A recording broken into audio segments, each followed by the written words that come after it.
안녕하십니까. 대한민국 수호예비역 장성단이 운영하는 유튜브 채널 장군의 소리입니다. 저는 전략위원장으로 활동하는 김태우 박사입니다. 오늘은 군사위성에 대해서 말씀을 드리겠습니다. 지난 7월 21일 대한민국의 첫 군사위성인 아나시스 2호가 미국 케이프 커네버럴 우주발사장에서 발사되었습니다. 발사된 후 8일 만에 지구 정지 궤도인 고도 36,000km에 도달했고, 앞으로 3개월 동안 점검 과정을 거쳐서 우리 군에 인계되면 한국군은 통신 가능 지역을 확대하고 또 적의 전파 방해에도 상당히 효과적으로 대응할 수 있게 될 것입니다. 그래서 오늘은 이 인공위성, 군사위성 이런 것에 대해서 공부를 좀 해보겠습니다. 통상 위성이라고 하면, 인공위성이라고 하면 여러 가지 용도가 있습니다.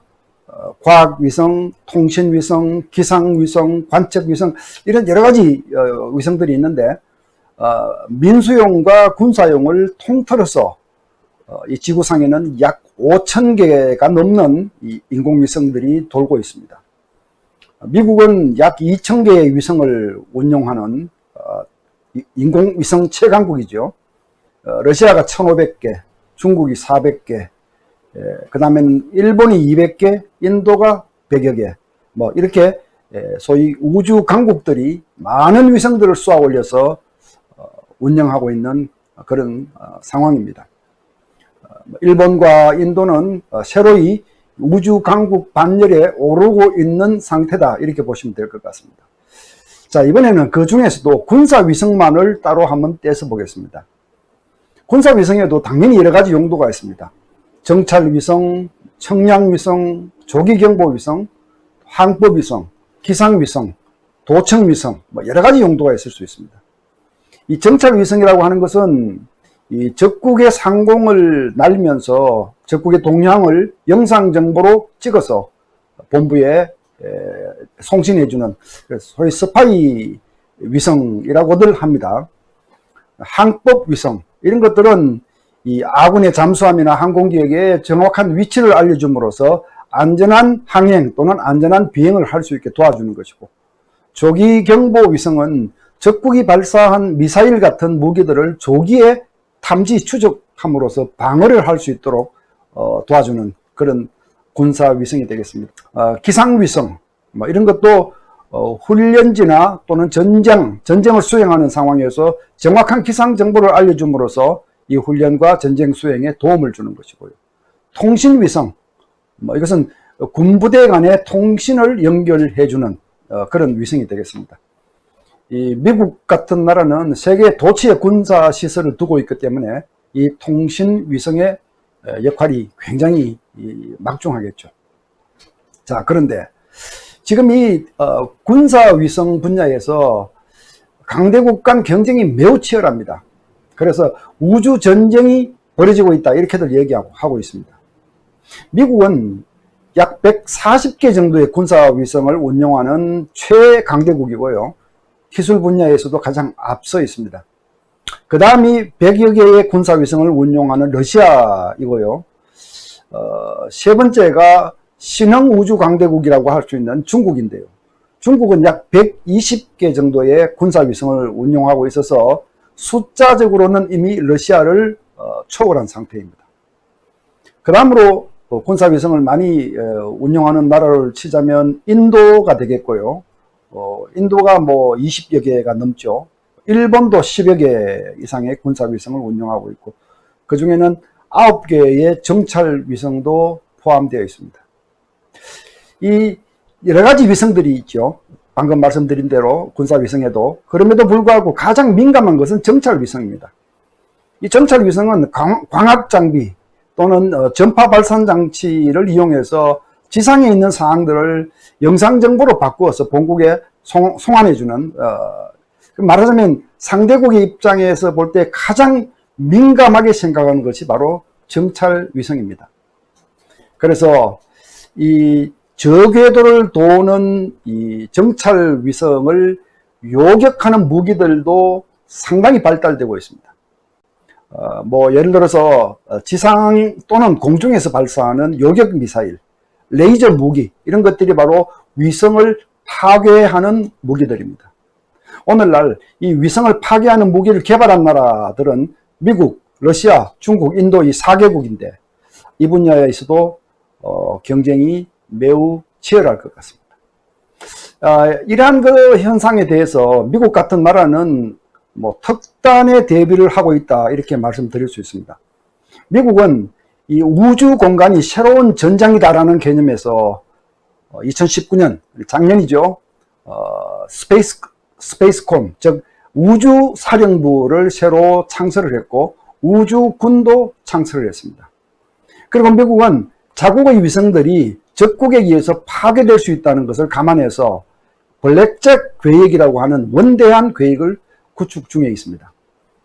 이 계획에 따르면 2026년까지 약 1000기의 소형 스파이 위성들을 쏘아 올리겠다는 것입니다. 이 위성들을 이용해서 소위 전지구적인 글로벌 스파이 위성 네트워크를 형성해서 적국이 발사하는 미사일 파괴 무기를 조기에 탐지하고 추적하고 교란하고 또 내비게이션 역할까지 시키는 이런 원대한 계획을 지금 추진하고 있는 것입니다. 다시 한번 정리를 해드리자면 지금도 이 지구상에는 5,000개가 넘는 많은 민간 위성과 군사 위성들이 지구를 돌고 있고 저궤도, 중궤도, 고궤도 이렇게 각기 다른 궤도에서 자기 역할을 수행하고 있는 것입니다. 저궤도라고 하는 것은 통상 고도 250에서 2000km까지를 말하는데 주로 이 영상 정보를 얻는 정찰 위성, 관측 위성들이 이 궤도를 이용을 하고 또 2000km에서 36,000km까지 이 중궤도를 이용하는 위성들은 뭐 항법 위성들이 주로 이 궤도를 이용합니다. 그리고 36,000km 이상 이건 이제 정지 궤도라고 부르죠. 그 이유는 지구가 자전하는 속도와 이 위성이 도는 속도가 같기 때문에 지구에서 보면 항상 제자리에 떠 있는 것으로 보이죠. 이런 정지 궤도를 이용하는 위성들은 통신 위성과 기상 위성이 있을 수 있습니다. 이렇듯 오늘날 세계는 말 그대로 우주 전쟁이 벌어지고 있는 것입니다. 자, 그러면 대한민국의 실력은 어느 정도일까요? 대한민국도 군사용 위성을 빼고 나면 즉 민간용, 민수용 위성 발사에 있어서는 글쎄요 세계 7, 8위 정도의 실력을 가지고 있지 않나 이렇게 평가할 수 있습니다. 한국은 1992년에 우리별 1호를 처음으로 쏘았고요. 그리고는 계속해서 우리별 계열의 위성들을 쏘았고 그 이후에는 관측 위성에 해당하는 이 천리안 관측위성, 해양 관측위성 뭐 이런 관측을 하는 이 천리안을 쏘았고요. 또 그 이후에는 다목적 위성인 아리랑 계열의 위성들을 쏘아 올렸습니다. 그리고 나중에는 이 통신 위성인 무궁화 계열의 위성들을 쏘아 올렸습니다. 우리의 다목적 위성 아리랑 위성은 관측을 해서 해상도 1m 정도의 영상을 보내줄 수 있지만 이 정도로는 군사 위성이라고 할 수 없습니다. 이 정찰 위성에서는 사실은 생명이 해상도 아니겠습니까? 그래서 미국이 1960년대에 처음으로 이용했던 KH-1 뭐 이런 정찰 위성들은 해상도가 뭐 15m 정도였습니다. 15m 정도 크기가 되어야 식별할 수 있다는 얘기죠. 그런데 70년대 운용했던 KH-9 빅버드 같은 것은 해상도가 많이 발달이 되어서 0.6m, 즉 60cm 정도. 최근에 미국이 운용하는 이 KH-12 이 아이콘 이런 정찰 위성은 해상도가 8cm에 지나지 않습니다. 이제 러시아 또 중국, 프랑스, 영국, 이스라엘, 일본, 인도 이런 나라들이 열심히 해상도를 더 좋게 하기 위해서 열심히 경쟁을 벌이고 있는데 대개 30cm에서 50cm 정도다 이렇게 보시면 될 것 같습니다. 자, 그러면 다시 우리 위성 얘기로 돌아가서 우리의 아리랑 위성도 영상 정보를 보내주지만 군사 위성 범주에는 들지 못한다, 이렇게 말씀을 드릴 수 있습니다. 어쨌든 민수용 이 위성 발사에 있어서는 한국도 꽤나 괜찮은 진전을 보였고, 이 위성을 하늘로 우주로 날려보내는 투발 수단인 로켓 개발에도 많은 진전이 있었습니다. 2000년대에는 러시아와 기술 제휴를 통해서 이 나로호라는 로켓을 개발해서 한두 차례 실패한 적이 있습니다. 그 이후에 성공을 했고, 지금은 최초의 국산 로켓이 될 누리호를 개발하고 있는 중입니다. 이와 관련해서는 반가운 소식도 최근 한 가지 들어왔습니다. 최근에 이 한미 미사일 가이드라인, 이것이 개정이 되어서 한국도 고체 연료를 사용하는 로켓을 마음대로 개발할 수 있게 되었다라는 말씀을 전해드립니다. 사실 이 한미 미사일 가이드라인이라고 하는 것은 1979년에 처음 만들어져서 한국의 미사일과 로켓 개발에 큰 제약을 가해왔죠. 초기에는 한국의 미사일은 180km 이상 사거리를 가져서 안 된다는 이런 제약이 있었죠. 네, 이 제약들이 차츰 풀려서 이 3차 개정까지 하면서 많이 풀렸습니다. 사거리도 지금 탄도미사일의 경우에 800km까지 늘어났고, 근데 마지막으로 남아있던 제약이 고체 연료를 이용한 로켓 개발을 제약을 받았던 겁니다. 근데 이게 이번에 네 번째 개정을 통해서 풀렸다라는 말씀을 드립니다. 자, 지금까지 제가 이 세계 군사위성 상황과 우리의 이 위성 상황을 말씀을 드렸는데요. 한마디로 일모도원이다, 이런 말씀으로 저는 결론을 맺고자 합니다. 즉, 갈 길은 먼데 해는 벌써 서산에 뉘엿뉘엿 지고 있다. 이것이 대한민국의 군사위성 상황이다, 이렇게 말씀드릴 수 있습니다. 여러분 잘 아시겠습니다만은 이명박 박근혜 정부 동안 우리 한국군은 북한의 핵 미사일 위협에 대처하기 위해서 한국형 삼축 체제라는 것을 구축해 왔습니다. 말하자면 선제, 방어, 응징, 이 3개 분야의 군사적 역량을 구축하는 겁니다. 선제라고 하는 것은 북한이 미사일을 발사하려고 하면 그 징후를 미리 파악해서 발사되기 이전에 파괴하는, 군에서는 이걸 킬체인이라고 부르죠. 방어라고 하는 것은 이미 발사되어서 우리를 향해 날아오고 있는 북한의 미사일을, 요격 미사일을 발사해서 떨어뜨리는, 이게 방어가 되겠습니다. 응징이라고 하는 것은 북한이 어떤 형태의 미사일 발사든 핵도발이든 도발을 하면 반드시 응징을 한다, 보복을 한다는 거죠. 보복을 하는, 반드시 응징을 하는 태세를 보여줌으로써 그 도발 자체를 억제하겠다, 그런 얘기죠. 자, 그런데 이 선제, 방어, 응징을 위해서는 적어도 세 가지 분야에서 충분한 역량을 갖추고 있어야 됩니다. 이 세 분야라고 하는 것은 바로 지휘 통제, 감시 정찰, 정밀 타격, 이 세 분야죠. 이 세 분야의 역량이 없으면 삼축체제는 작동이 될 수 없는 것입니다. 근데 이런 역량은 군사위성에 절대적으로 의존할 수밖에 없습니다.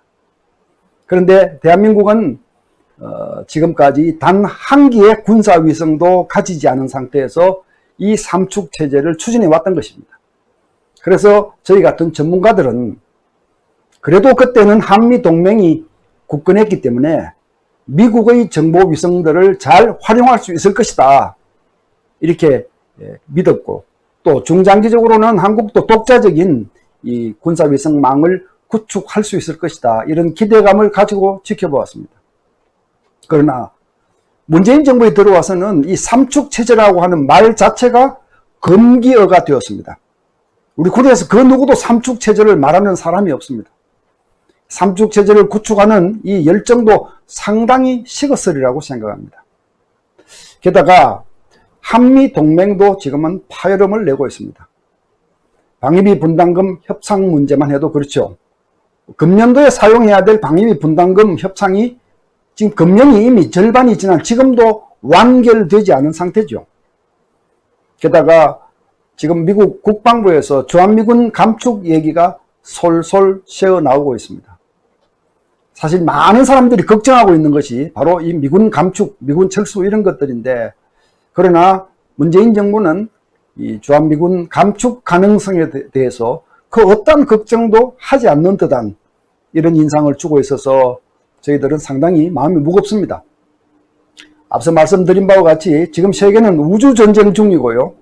강대국들이 우주공간을 전장으로 삼아 격렬한 이 군사위성 경쟁을 벌이고 있고, 신흥 우주 강대국인 중국은 군사력을 앞세우고 주변국들을 겁박하는 그런 대외 정책을 펼치고 있습니다. 게다가 우리는 북한의 핵 위협, 미사일 위협에 직접 노출되어 있습니다. 우리가 여기서 남쪽에서 평화를 외치는 동안에도 북한의 미사일 공장, 핵 공장은 결코 멈춘 적이 없습니다. 이런 상황에서도 우리는 아직 단 한 기의 정찰 위성도 가지지 못하고 있고, 단 한 기의 조기 경보 위성도 가지지 못한 상태입니다. 그래서 이 통신 위성, 군 통신 위성을 그래도 하나 가지게 되었다는 것은 기쁜 일일 수밖에 없습니다.